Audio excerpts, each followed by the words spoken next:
This is my parole timeline, breaking it down the whole 5 years, the ankle bracelet, all the BS. Let's go.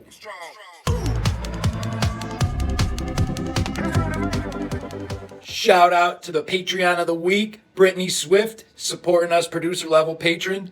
Yeah, Britt. In the intro, I said 8.5 years. The reason I said that was the 3.5 years in prison, 5 years parole.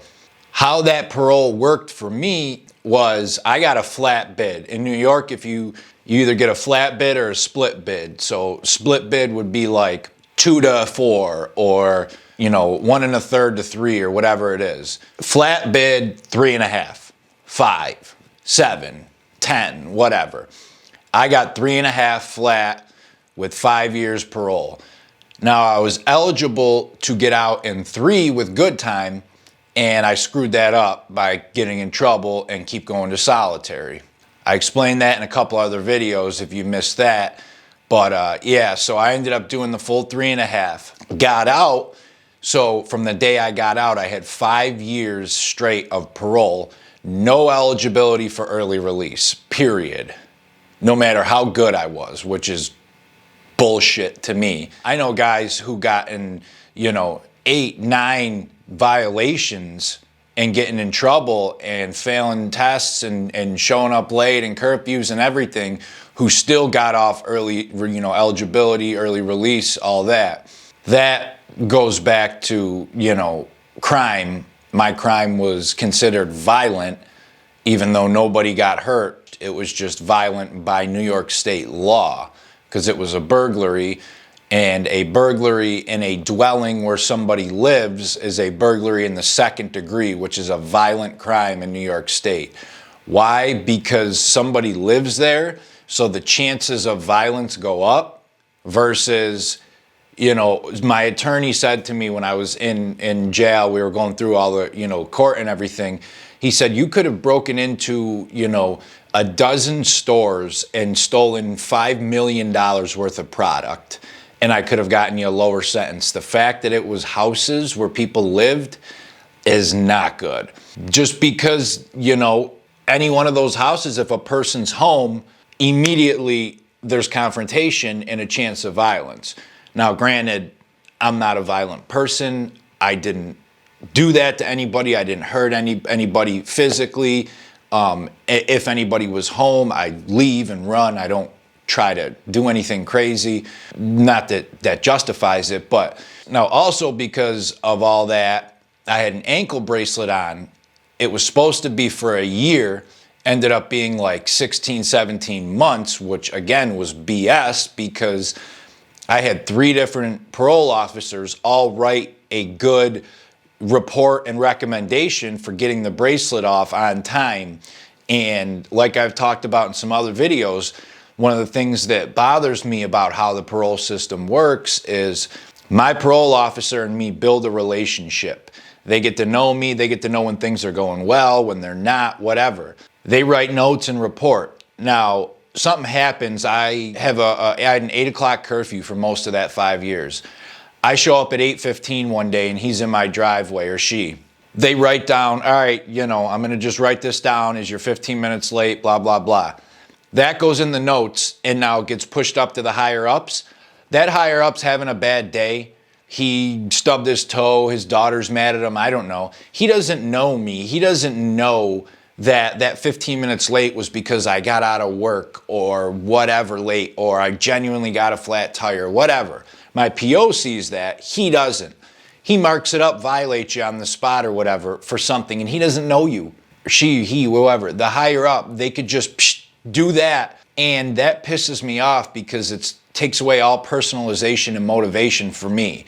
I could sit there and talk to my PO and tell him the truth all day, but at any given time, the higher ups can just, and they don't know me, they've never talked to me, they've never seen me, they just see what's on paper. They see what I did in the past. So I got out of prison and I had to do the ankle bracelet. I was a category 1, which is the highest level of parole in New York.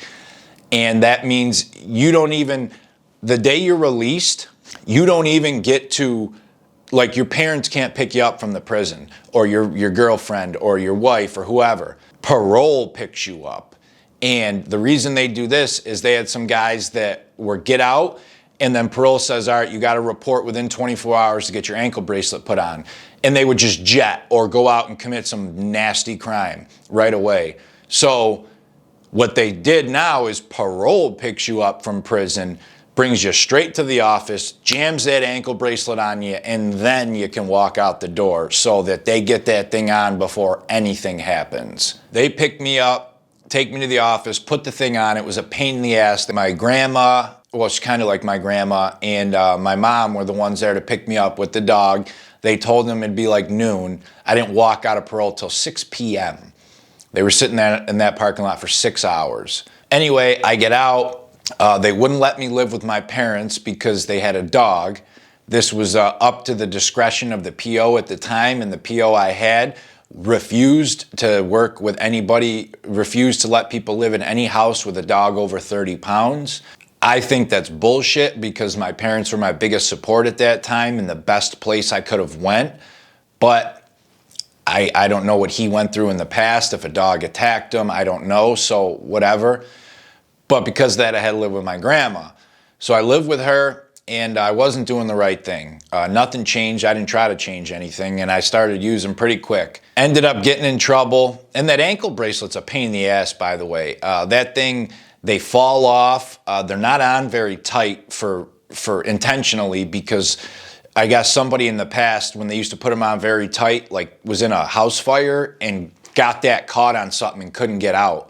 So now they're not very tight to where, 5-7 pounds of pressure pulled on it, that thing falls off. But because of that, mine fell off going down the stairs. I bumped it on the side of the stairs at the gym, fell off a bunch of times, and it sucks because the alarm goes off, you gotta call your PO, you gotta call the company that runs it, you gotta stop your whole day, go to parole, sit there for 3 hours till they put a new one on. It's a bitch. And it's this monster thing like this big you gotta charge every single night, usually twice a day. You have to sit at a wall outlet plugged in for 45 minutes, twice a day. I ended up finding a little bit of a loophole on that. If I plugged it in when I went to bed and left it plugged in till 6 a.m., it would go from 6 a.m. to that night at 10, typically. Sometimes it would run out early, but I wasn't doing the right thing. Ended up going to my PO and, admitting that my family caught me using first. So then I went to parole, and he always told me, you tell me the truth, I'll work with you. And this is a new PO now who I liked a lot. He was very respectful. Told him the truth, I've been using, and I'm gonna go to a rehab tomorrow. And he told me I won't violate you if you tell me the truth. So he says, show me your arms. I show him my arms, and I got marks everywhere. He gives me this solemn look, okay? And then he violates me. And I'm like, dude, you told me if I tell you the truth, you won't violate me. What the hell, blah, blah, blah. He ends up telling me 6 months later when I get out, here's why I violated you. The week before, I had a kid come in who, same thing as you. I told him, if you tell me the truth, I'll work with you. He did. I let him go. He overdosed and died. I had to go pick up his ankle bracelet at the morgue 4 days later. He's like, I didn't want that to happen to you, and I knew that you weren't on the path to voluntarily going to rehab yourself. And he was dead right. He saved my life by doing that.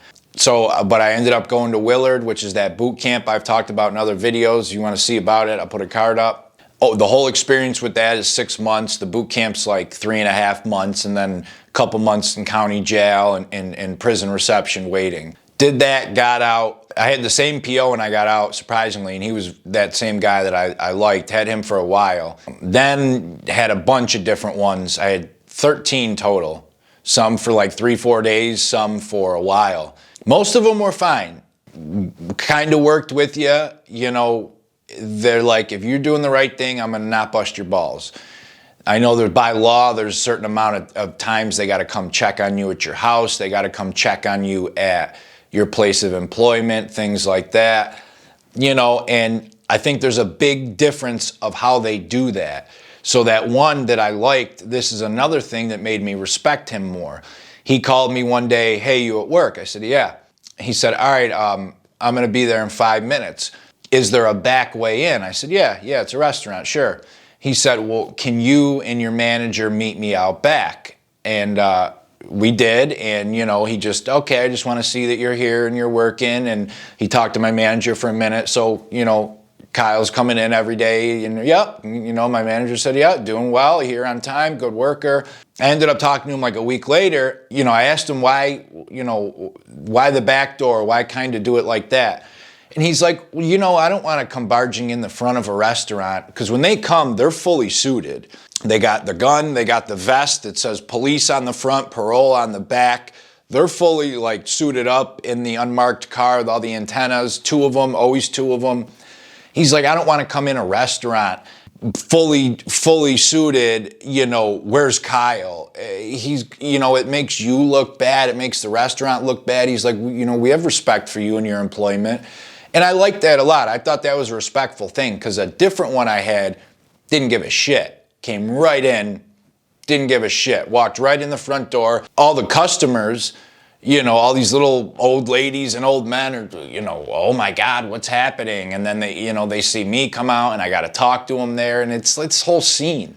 One of them was terrible. I'm going to talk about in a different video and explain why. It has to do with medications and what they try to do to make you do with your meds. It's insanity. Overall, nobody was like an absolute prick, or like they didn't intentionally come fuck with me many times. I didn't have much of that experience. I had 13 different POs in that time, some for like 3 days, and then it was switched again. 2 of them, one I had for 18 months, another one like 16 months. And the good part was the ones I had for those long, 2 specifically I had for really long, were both very good. Were both respectful, treated me with respect, I treated them with respect, tried to work with me, and understood like the goal as a PO is to better the person, not to fuck them and send them back. So that was good, that the 2 I had for the longest were very good. We are done with parole. Yeah! Thank you, everyone.